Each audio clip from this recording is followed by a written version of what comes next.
రాష్ట్రంలో బీసీలకు 42% కోటా సాధించేందుకు పోరాటం ముమ్మరం చేసింది రేవంత్ సర్కార్.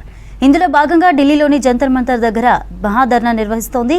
విద్య, ఉద్యోగాలు, స్థానిక సంస్థల్లో బీసీలకు 42% రిజర్వేషన్స్ కల్పించే బిల్లును కేంద్రం ఆమోదించాలనే డిమాండ్తో ధర్నా చేపట్టింది. రాష్ట్ర మంత్రులు ఇప్పటికే జంతర్ మంతర్ చేరుకున్నారు. ఏఐసీసీ చీఫ్ ఖర్గే, రాహుల్ గాంధీ ముఖ్య నేతలు ధర్నాకు మద్దతు తెలుపనున్నారు. ఇప్పటికే PCC chief Mahesh Kumar, AICC state incharge Meenakshi Natarajan మంత్రులు అటెండ్ అయ్యారు. रेवंत रेड्डी जी को और यहां पे उपस्थित तेलंगाना प्रदेश कमेटी के गौड़ जी को और डिप्टी चीफ मिनिस्टर भट्टी साहब को मैं तहे दिल से आज शुक्रिया अदा करना चाहता हूं, क्योंकि आज दिल्ली में हमारा ओबीसी समाज का आवाज हम सुना पा रहे हैं। हमारा कोशिश होना चाहिए कि यहां से आवाज हमें प्रधानमंत्री मोदी जी के कान पे हमें ये आवाज ले जानी चाहिए।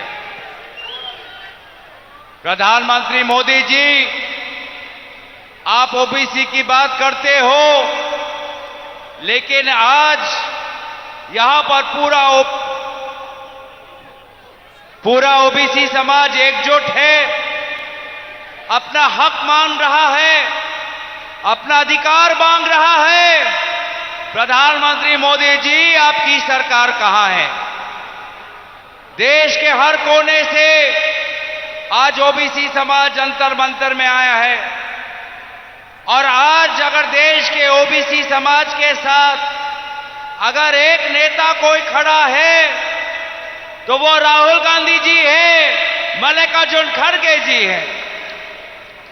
अगर हमारे पिछड़ों की बात, सामाजिक न्याय की बात, अगर कोई एक पार्टी इसकी आवाज उठा रही है तो वो सिर्फ और सिर्फ कांग्रेस पार्टी है।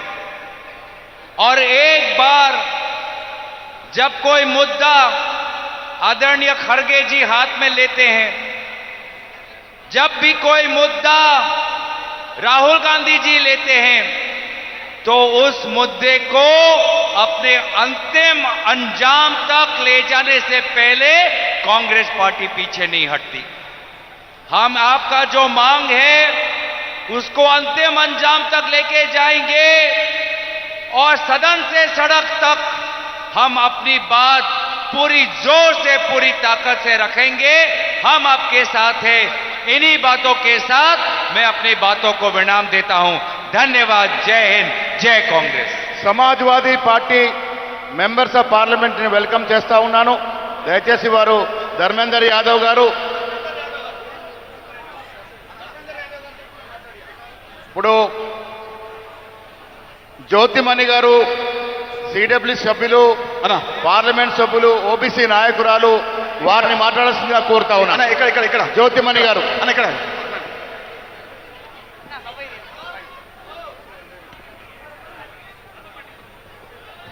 Honorable Chief Minister of Telangana Revanth Reddy ji, Deputy Chief Minister Thiru Mallu Batti Vikramarka and PCC President Mahesh Gaur ji, and Telangana Congress Committee in charge Meenakshi Didi, and all the respected ministers and the leaders of the Congress party, and my sisters and brothers from Telangana, good afternoon to all. I would like to wholeheartedly appreciate Telangana government and Chief Minister Revanth Reddy ji and Deputy Chief Minister and the entire team of Telangana for this bold move through which this caste census Telangana government has created a history in the country. Telangana government is the first government in India has conducted the caste census in a proper way.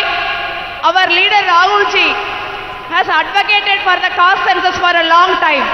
BJP has mocked him, humiliated him in the floor of the parliament.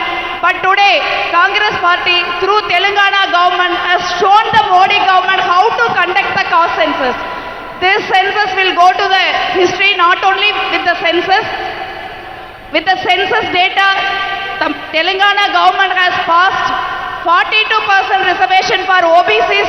This is a very good move. I appreciate Telangana government for this bold move. I am coming from Tamil Nadu. We are the only state have more than 50% reservation, 69% reservation with the constitutional amendment. So hope after Tamil Nadu, Telangana will get that more than 50% reservation. I congratulate Revanth Reddy ji and others and the Telangana government, my sisters and brothers of Telangana, for creating the history. Royal salute to you all. Thank you. I request Varsha Gaikwad garu to speak. नमस्कारम। यहाँ पे उपस्थित आदरणीय तेलंगाना राज्य के मुख्यमंत्री रेवंत अन्ना और उनकी पूरी टीम को शुभकामनाएं देने के लिए हम सब लोग यहाँ पे आए हैं। इसी जगह पे हम पिछले अधिवेशन में भी आए थे।